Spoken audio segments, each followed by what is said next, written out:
Sen güneş ol kalbime yazım adını. Sen varken neylirem özce kadını. Seni düşüne düşüne düşürem derde. Ben bilirem bu sevginin dadını. Sen güneş ol kalbime yazım adını. Sen varken neylirem özce kadını. Seni düşüne düşüne düşürem derde.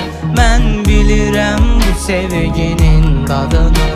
Geri gel beni geri bana var. Arıyorum yine bunun için koca bir neden. Senin için vazgeçiyorum her şeyden. Kızım rahat olsun için kaybetmem ben. Düştüm yollarına vurmuşken ıssız kıyılarına. Sensin tek derman yaralarıma. Boş ver herkesi gel kollarıma. Kaldırım taşlarında herkes hep yolunda. Vazgeç hep yalandan. Durmuyor ki dünya. Gece boyu düşün kur, oynamak zorundayız oyunu. Her yer gelir bana uçurum, içimi kemiriyor bu durum.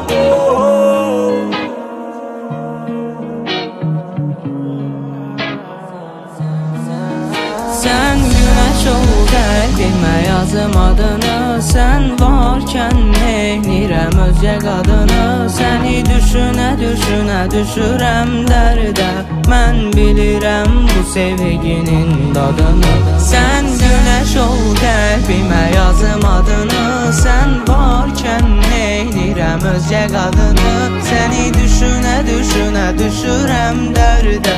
Ben bilirem bu sevginin tadını. Oluyorum özleminde bazen, gidişin kalbime bir darbe. Kararır güneş sen gidersen, yokluğuna kafam güzelken. Yokluğunda kafam güzel bak, sigarayı peş peşe yak. Ellerin ellerime uzak, geri gel geri dön halime bak. Kalbinin içine baktım ben, gözlerin ayrı bir dert. Sıkı tutun ellerimden, epeydir uzağım hasretinden. Dönemiyorum sözlerimden, uyuyamadım bak özleminden. Burada ben varım bir de sen, kararır güneş sen gidersen. Sen güneş ol kalbime yazım adını. Sen varken neylirem özce kadını. Seni düşüne düşüne düşürem derde. Ben bilirem bu sevginin dadını. Sen güneş ol kalbime yazım adını. Sen varken neylirem özce kadını. Seni düşüne düşüne düşürem derde. Ben bilirem bu sevginin tadını.